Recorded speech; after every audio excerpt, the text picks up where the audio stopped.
यी साथीहरू यी बहिनीलाई चाहिँ यो के कलर स्काई ब्लू कलर लगाइदियो। यी दिदी चाहिँ नाना चाहिँ यस्तो दामी पिङ्क कलर लगाइदियो। तर ठिकै छ, दिदी बहिनी मिलेर लाउँदा भइहाल्छ। खुसी दामी देख्यो, दुईजनालाई दामी देख्यो। अब ऊ ट्युसन जाने बेला भयो। मेरो छोरी यता आऊ गर्छु। ऊ ट्युसन जान्छ। ऊ ट्युसन स्कुल स्कुल ट्युसन गयो भने चाहिँ बहिनी पनि सँगसँगै जान्छ।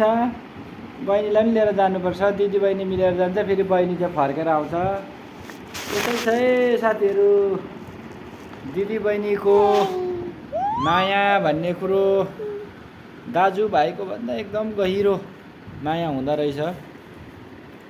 दाजुभाइले बुढोभन्दा बिहा गरेपछि साथ छोड्ला, तर दिदी बहिनीहरू चाहिँ बिहा गरेपछि पनि सँगसँगै आइरहेको, सँगसँगै गरिरहेको मैले देखेको छु। त्यो मैले बताएको नि, त्यो समाजमा देखिएको कुराहरू हो साथीहरू।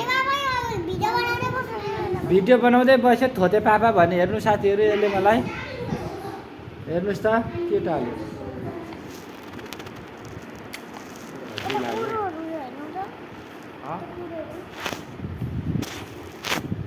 यहाँ छ त।